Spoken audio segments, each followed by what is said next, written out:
The scent you just heard is from the Artemis, which is the new FDM printer from FlashForge USA. I initially started this review out in my garage, but with the heat it's been way too hot, so I brought it in here. But I don't know about all of you, but I think having a 3D printer in my living room seems completely normal to me. Plus, I think it looks better in here anyways. I think it matches pretty well. The printer itself features a 195 by 190 by 200 build volume, has a color touchscreen, and has a direct drive extruder. The extruder heats up to 260°C and the build plate will go up to about 60°C, which makes it suitable for a lot of different materials to print.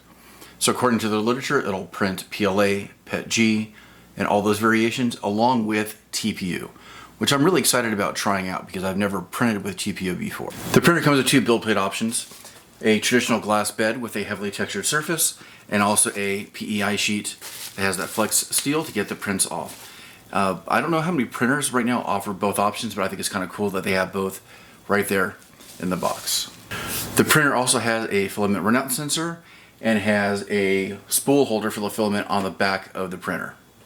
For the print bed, they have adapted a lot of the newer techniques for holding the build plate on, and they have these two little clips here on the front that'll hold the build plate on, and there's two clips in the back that take the place of the old style paper clips that are used to hold the build plate in place.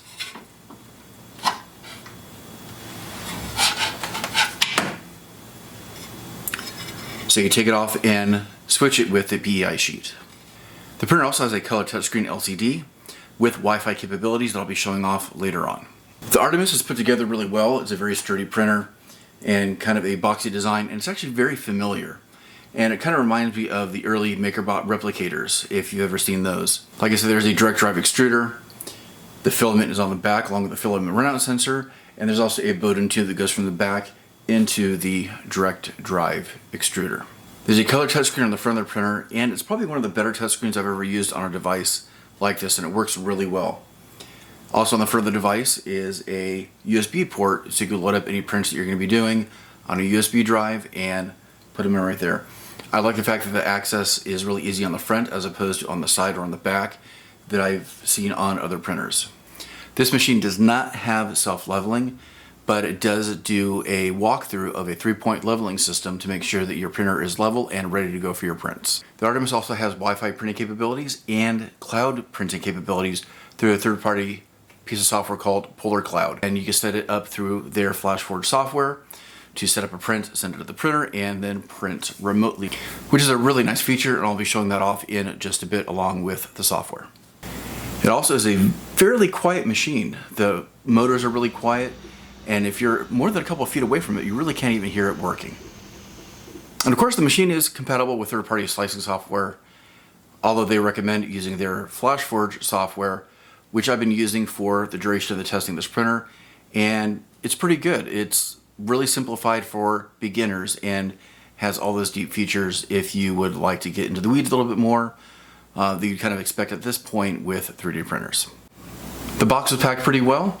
There's really not a whole lot to the assembly of the printer other than installing the spool holder on the back of the machine and then removing the packaging that was stored on the inside that contained the spools of filament and the tools. And speaking of filament, packed in the box was a full spool of white and black PLA, and that is the 1.75 millimeter PLA that gets run through this extruder. So pretty cool that they included two full spools of filament. A lot of the printers I've seen recently only come with like a small sample at times. So the fact that they include this much for beginners who might want to get started is pretty cool as well. So during my time with the Artemis, I did a lot of different 3D prints. I tried to print as many different things as I could find that I found interesting. And the print quality came out really good. Now, I want to provide a little bit of disclaimer that I was using the basic provided settings within FlashForge software for all these prints. Once you go in and you work on the settings a little bit and refine things, you could probably get the print quality to look even better. So the examples I'm going to show you are pretty much the base settings and recommended settings through FlashForge's software. So one of the first things I printed was this little guy here, this flexible octopus. Because of my first print, I chose to print it with a raft, although I probably didn't have to. The bed adhesion is really good. And I also want to show the raft itself though, because I think that's actually pretty important to show at times. Depending on what you're printing, a raft can be necessary. And it looks like it peels off fairly easily from the print, which is also another really important feature.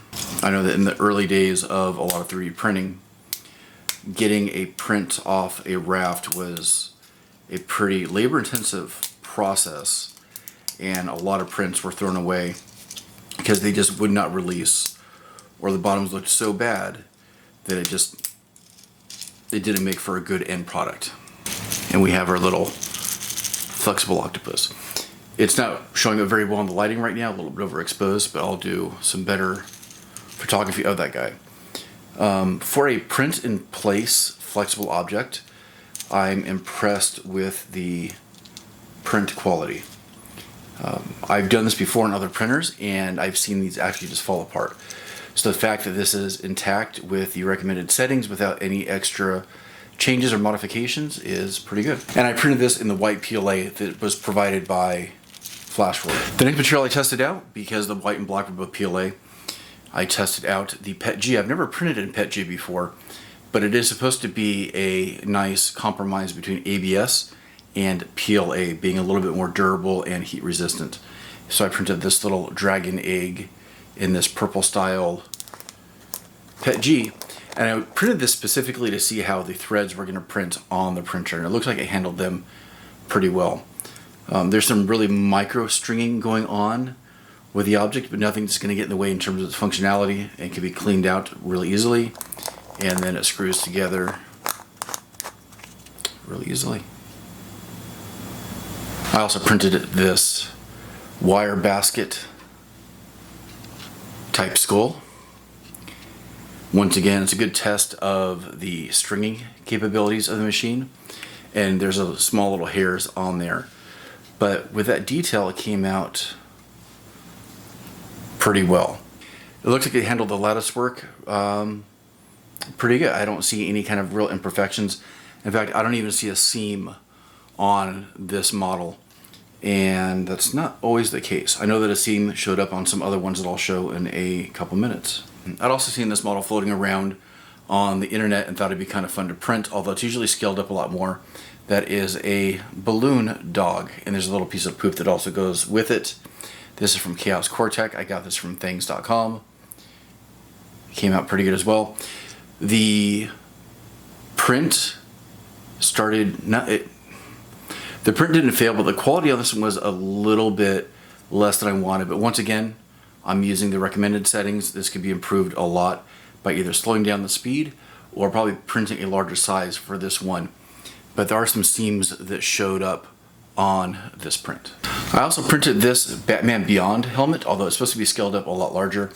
This is from Nico Industries, and I think I made an error with this because it probably should have had a thicker shell, because the inside, you can actually see through it a little bit. See that right there? Now once again, I think it has to do with the settings that I have set up. I don't think it's any fault of the printer, because I think the printer for the most part did a pretty good job.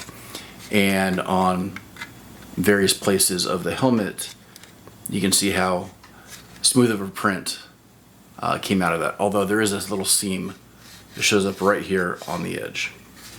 And I don't think you can have a printer review video at this point without doing a couple of CHEP cubes. This one is printed in PETG.